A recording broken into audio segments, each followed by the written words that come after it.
সবাইকে স্বাগত। আজকে আমরা যে টপিকটা নিয়ে আলোচনা করব সেটা হলো টাইপস অফ কমিউনিকেশন। কমিউনিকেশনের বিভিন্ন চ্যানেল রয়েছে বা মাধ্যম রয়েছে। তো সেই চ্যানেলের পরিপ্রেক্ষিতে কমিউনিকেশনকে দুভাগে ভাগ করা যায়। প্রথম হলো ভার্বাল কমিউনিকেশন এবং দ্বিতীয় হলো নন ভার্বাল কমিউনিকেশন। তো ভার্বাল কমিউনিকেশন আমরা সাধারণত তাকেই বলি যেখানে ভাষা রিলেটেড বা কোনো ল্যাঙ্গুয়েজ রিলেটেড। তো ভার্বাল কমিউনিকেশনে কি হয়, যখন আমরা কোনো কমিউনিকেশন করার সময় যখন কোনো ভাষার প্রয়োগ করি, ভাষাকে প্রয়োগ করে ভাষা ব্যবহার করে যখন আমরা কমিউনিকেশন করি তাকেই বলা হয় ভার্বাল কমিউনিকেশন। আর যখন ভাষা প্রয়োগ না করেই কমিউনিকেশন করতে পারি বা কমিউনিকেশন করি সেটাকে বলা হয় নন ভার্বাল কমিউনিকেশন। তো ভার্বাল কমিউনিকেশনের দুটো ভাগ রয়েছে, একটা হলো ওরাল কমিউনিকেশন, একটা হলো রিটেন কমিউনিকেশন। তো ওরাল কমিউনিকেশন কাকে বলছে, যখন আমরা মৌখিকভাবে ভাষা প্রয়োগ করছি। এখানে নামেই বোঝা যাচ্ছে ওরাল এবং রিটেন, মৌখিক এবং লিখিত পর্যায়ে। তো যখন আমরা মৌখিকভাবে ভাষা ব্যবহার করছি বা ভাষা প্রয়োগ করছি সেটা হলো ওরাল কমিউনিকেশান। তারপরে রিটেন কমিউনিকেশান, যখন সেই ভাষাটা আমরা লিখিত পর্যায়ে বা লিখিতভাবে ব্যবহার করছি ভাষা, তখন সেটা হচ্ছে রিটেন কমিউনিকেশান। যেমন এখানে ওরালভাবে, যেমন কোনো বন্ধুর সাথে কথা বলছি বা কোনো ব্যক্তির সাথে কথা বলছি, আমি মৌখিক পর্যায়ে কথা বলছি, যেমন টেলিফোনে কথা বলছি, এগুলো পুরোপুরি ওরাল কমিউনিকেশন যাচ্ছে। তারপরে রিটেন কমিউনিকেশনের ফর্মগুলো কী হতে পারে, যেমন কোনো অফিসে বা কোনো ইনস্টিটিউশনে আমরা অ্যাপ্লিকেশান লিখছি বা নিউজ পেপার বা কাউকে লেটার লিখছি, এই সমস্ত যখন লিখিত পর্যায়ে আমরা কমিউনিকেশন করছি বা ভাষাটাকে লিখিত পর্যায়ে আমরা ব্যবহার করছি ও প্রয়োগ করছি, সেটা হলো রিটেন কমিউনিকেশান। যেমন এই ক্ষেত্রে ওরাল কমিউনিকেশনের দুটো দিক হতে পারে, যেমন স্পিকিং, লিসেনিং, এগুলো ওরাল পর্যায়ে কমিউনিকেট করা, oral communication, speaking, listening. Are written পর্যায়ে কি হতে পারে, যেমন রিডিং, রাইটিং, এগুলো রিটেন কমিউনিকেশান। তো এরপর আসছে non verbal communication. Non verbal communication আগেই বললাম, যখন আমরা কমিউনিকেট করছি বাট কোনো ভাষার প্রয়োগ করছি না, ভাষার প্রয়োগ ছাড়াই যখন কমিউনিকেশান করছি সেটা হলো নন ভার্বাল কমিউনিকেশান। এর চারটি ভাগ রয়েছে: body language, distance, voice, touch. এবার প্রথমে আসছে বডি ল্যাঙ্গুয়েজ। তো বডি ল্যাঙ্গুয়েজ কি হয়, এখানে কমিউনিকেশান তো করছি বাট কিন্তু কোনো ভাষার প্রয়োগ হচ্ছে না, ভাষা ব্যতীত কমিউনিকেশন হচ্ছে। তার একটা পর্যায় হলো বডি ল্যাঙ্গুয়েজ। হয়তো আমরা জানি যে কমিউনিকেশান, একটা এফেক্টিভ কমিউনিকেশানে কিন্তু ভাষা ছাড়াও কিন্তু কমিউনিকেশন করা সম্ভব। তার একটা উদাহরণ হচ্ছে বডি ল্যাঙ্গুয়েজ। যেমন হয়তো একটা ক্লাসরুমে একজন টিচার পড়াচ্ছেন, তো ক্লাসে টিচার যে টপিকটা পড়াচ্ছেন, তো তার টপিকের সঙ্গে তার বডি ল্যাঙ্গুয়েজের কোনো মিল নেই। তিনি যেভাবে পড়াচ্ছেন হয়তো সেটা এফেক্টিভ লাগছে না, কারণ তার বডি ল্যাঙ্গুয়েজ একদম আলাদা বা খারাপ বলা চলে। সেই টপিকের তুলনায় তার বডি ল্যাঙ্গুয়েজটা কিন্তু খারাপ বা অমিল, সেহেতু আমরা কিন্তু বুঝতে অসুবিধা বোধ করি। বাট অন্য একজন টিচার হয়তো একই টপিক পড়াচ্ছেন কিন্তু ওনার বডি ল্যাঙ্গুয়েজ অনেক বেটার, তো আমরা ওই জিনিসটা ভালো করে বুঝতে পারি বা আরও বেশি মনোযোগী হই ওই টিচারের প্রতি। তো এই ক্ষেত্রে কী দেখা যায়, হয়তো টপিকটা একই অর্থ বহন করছে বাট বডি ল্যাঙ্গুয়েজের তারতম্যের ফলে আমাদের হয়তো যেখানে বডি ল্যাঙ্গুয়েজ বেটার সেই টপিকটা আমাদের বুঝতে সুবিধা হচ্ছে বা সেখানে আমরা বেশি মনোযোগী হচ্ছি। তো ভার্বাল কমিউনিকেশনের মতনই এখানে ভাষার প্রয়োগ তো হচ্ছে, কিন্তু যেখানে নন ভার্বাল কমিউনিকেশান, ভাষার প্রয়োগ ছাড়াও অন্য বিভিন্ন নন ভার্বাল যেমন কমিউনিকেশন করার যেসব উপায়গুলো রয়েছে, যেমন বডি ল্যাঙ্গুয়েজ, ডিস্টেন্স, সেরকমই বডি ল্যাঙ্গুয়েজ তারতম্যের ফলে কিন্তু কমিউনিকেশানে প্রভাব পড়ে। তো এইখানেও সে একই ব্যাপার, বডি ল্যাঙ্গুয়েজ যদি সঠিক না থাকে তো কমিউনিকেশানও ঠিকঠাকভাবে নাও হতে পারে। তো ভার্বাল কমিউনিকেশানের পাশাপাশি নন ভার্বাল কমিউনিকেশানও সমানভাবে যায়।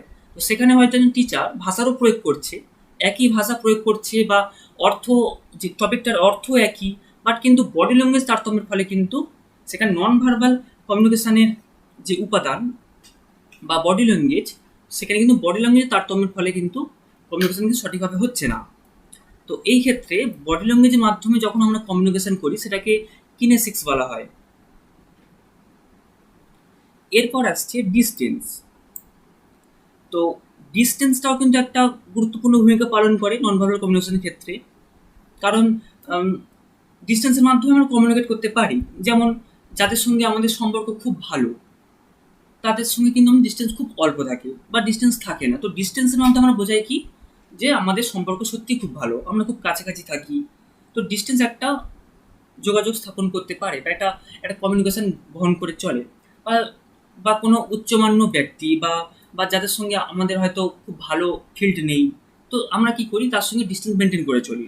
তো ডিস্টেন্স মেনটেন করে চলার ফলে কি হয় না, একটা অর্থ বহন করে যে আমাদের মধ্যে সম্পর্ক অতটা হাই কোয়ালিটির নেই বা অতটা বেটার নেই। তো এখানে ডিস্টেন্সটা অবশ্যই একটা কমিউনিকেশন বহন করে চলছে। বা বা জেন্ডার বেসিসে ডিস্টেন্স মেনটেন করে চলি আমরা। যেমন কোনো মেল ফ্রেন্ড ফিমেল ফ্রেন্ড থাকে, তো আমরা কোনো মেল ফ্রেন্ড তার ফিমেল ফ্রেন্ডের সঙ্গে ডিস্টেন্স মেনটেন করে চলতে পারে।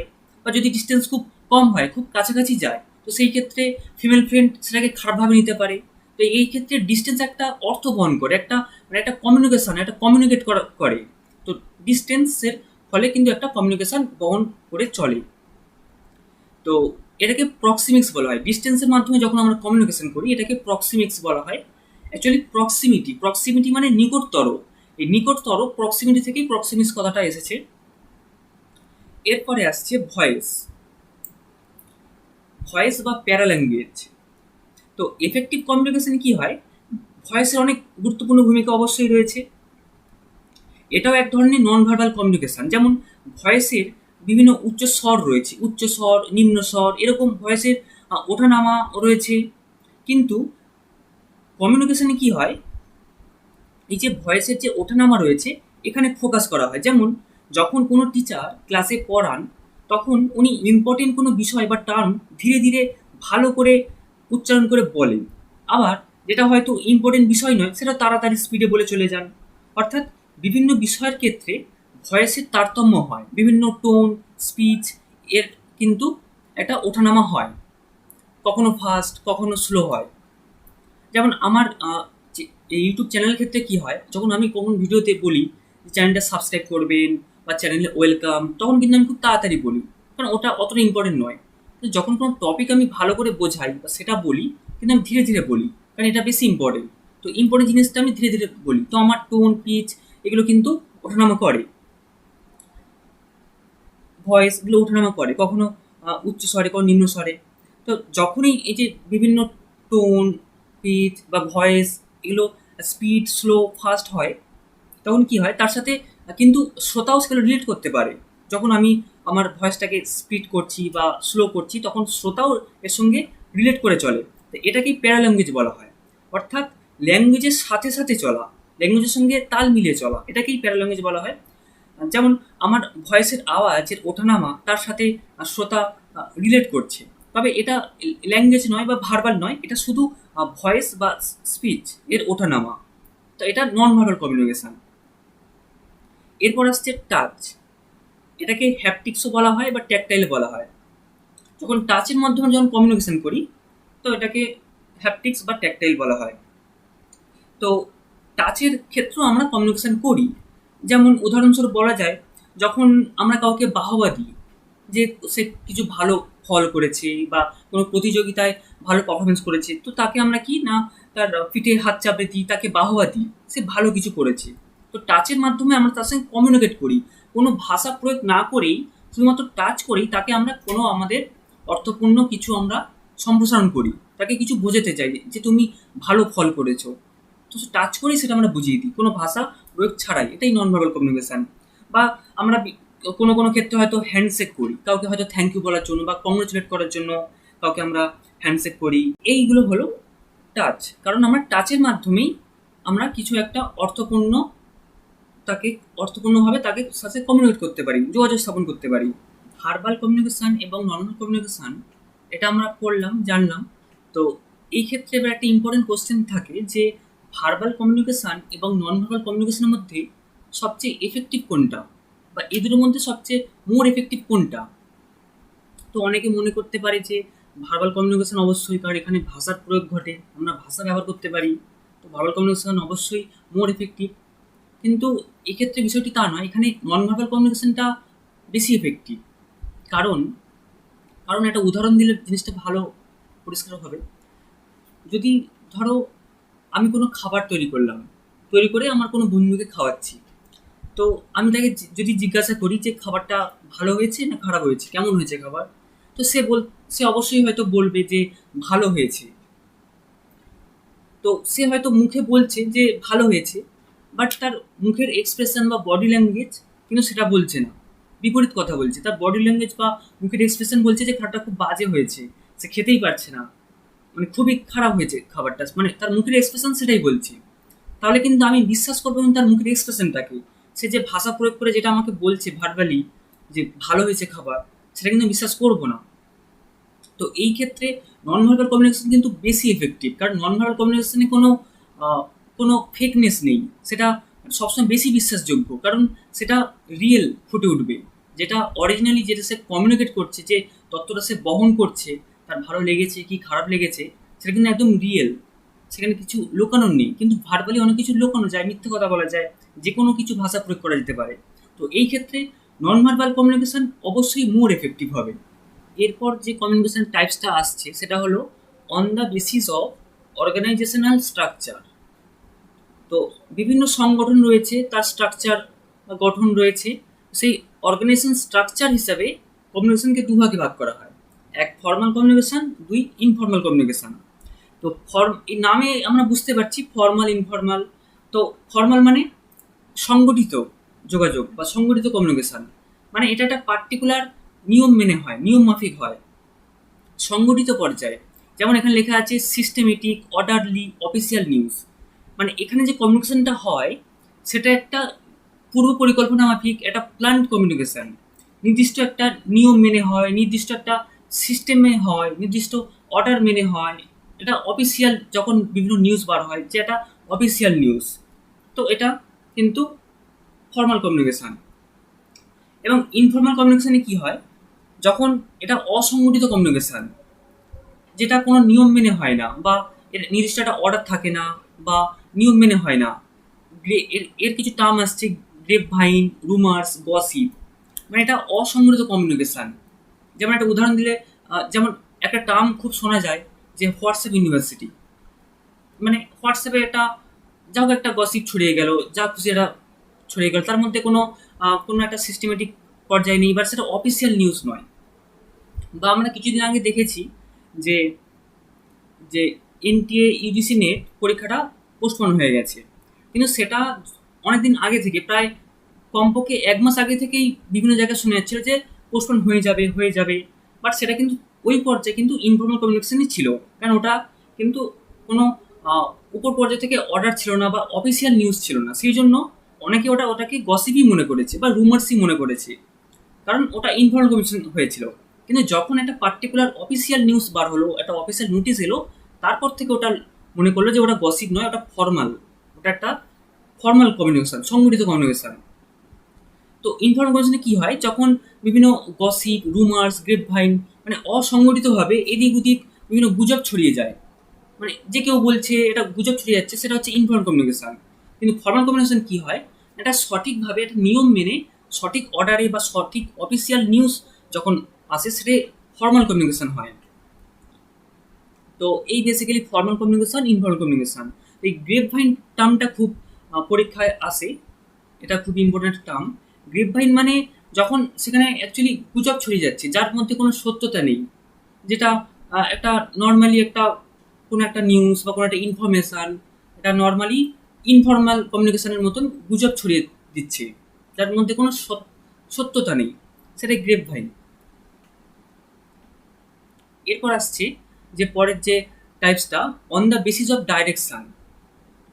একজন কমিউনিকেশান যে করছে, যার সাথে করছে, কমিউনিকেট করছে যার সাথে, সেই ডাইরেকশানের উপর বেস করে এখানে 4টে ভাগে ভাগ করা হয়েছে: downward communication, upward communication, horizontal communication, diagonal communication. তো এখানে লেখাই আছে বস থেকে এমপ্লয়ি।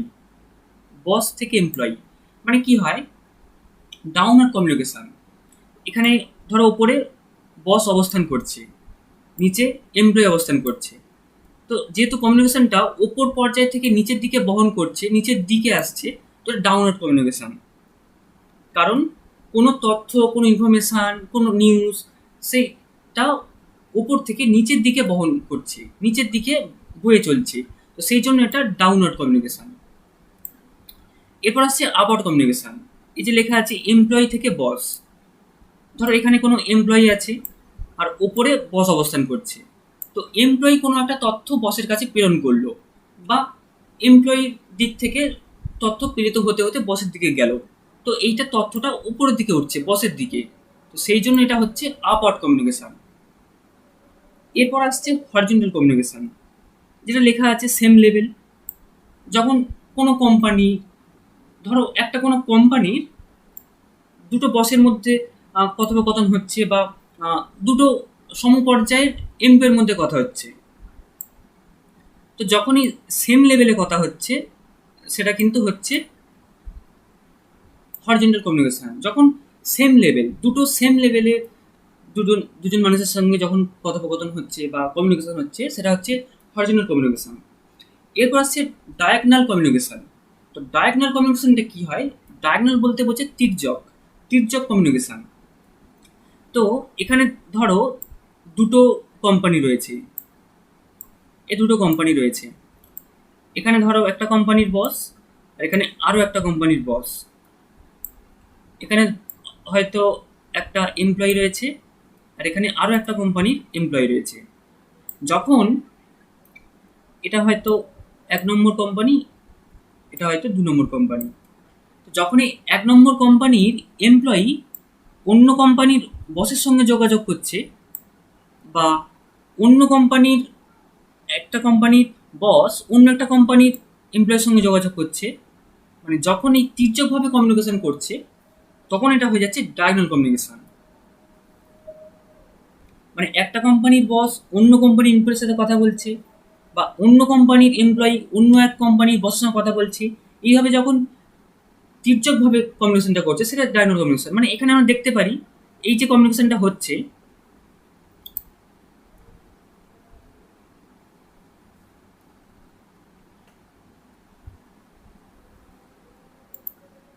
যেমন এখানে দেখতে পাচ্ছি যে এই যে কমিউনিকেশনটা এদিকে হচ্ছে, এদিকে হলো না, না তার মানে এদিক, না তার মানে এদিক, আর না সেম নিচের দিক।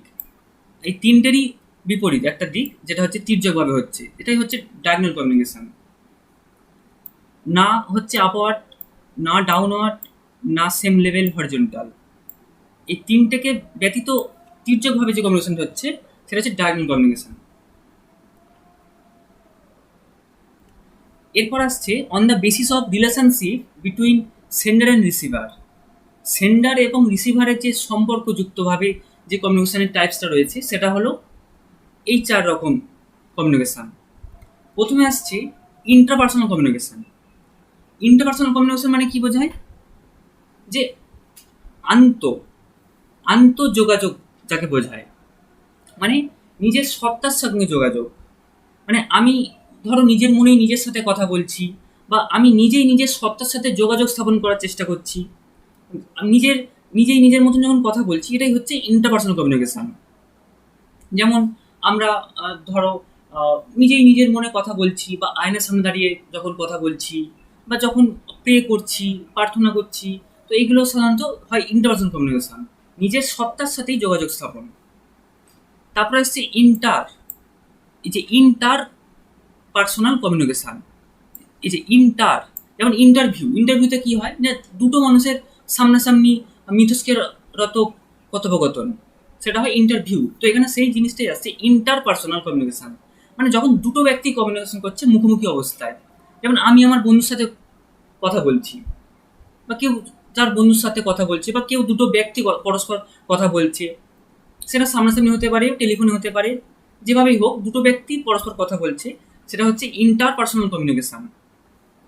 তারপর আসছে গ্রুপ কমিউনিকেশান। যখন যখন এখানে কি হয়, ইন্টারপার্সোনাল কি হয় না, একজন আসছে, ইন্টারপার্সোনাল কি হয়, দুজন আসছে, আর এটা কি না, মোর দ্যান টু। এটা মোর দ্যান টু হলেই হয়ে যাচ্ছে গ্রুপ কমিউনিকেশান। গ্রুপ কমিউনিকেশানে কি হয়, যখন অনেকগুলো ব্যক্তি, অনেকগুলো মানুষ কমিউনিকেট করছে, সেটা হচ্ছে গ্রুপ কমিউনিকেশান। মানে একটা গ্রুপে মোর দ্যান টু অনেকেই থাকতে পারে, তারা গ্রুপের সমস্ত পরস্পরের সাথে কথা বলছে, যোগাযোগ স্থাপন করছে, কমিউনিকেট করছে। তো এটা হয়েছে group communication more than two হলে। আর মাস কমিউনিকেশন কি? কারণ এটা মাস এই জন্য বলা হচ্ছে গণমাধ্যম বা গণযোগাযোগ যেটাকে বলা যায় মাস কমিউনিকেশন। তো এটা কিন্তু যাকে কাউন্ট করা যাবে না, সেই জন্য জিনিসটা মাস আসছে।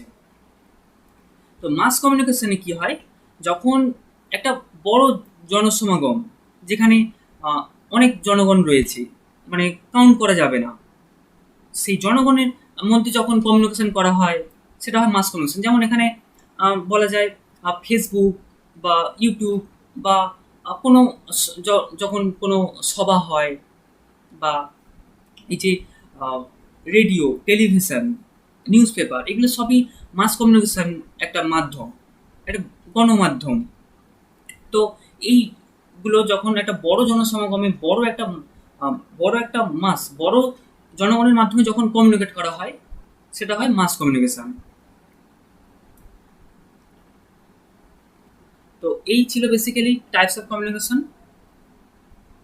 এই রিলেটেড আরও একটা ভিডিও দেওয়া আছে, কমিউনিকেশনের ব্যারিয়ার্স, সেই টপিকের উপর একটা ভিডিও পোস্ট করা আছে, সেটা অবশ্যই দেখে নেবে। আই বটনে ক্লিক করে ভিডিওটা পেয়ে যাবে, বা ডেসক্রিপশন বক্সে লিঙ্ক থাকবে। আর টাইপস অফ কমিউনিকেশন এই ভিডিও যদি ভালো লেগে থাকে অবশ্যই লাইক করবে ভিডিওটা, আর চ্যানেলটাও সাবস্ক্রাইব করবে। এরকম আরও ভিডিও নিয়ে নেক্সট ভিডিও দেখা হবে।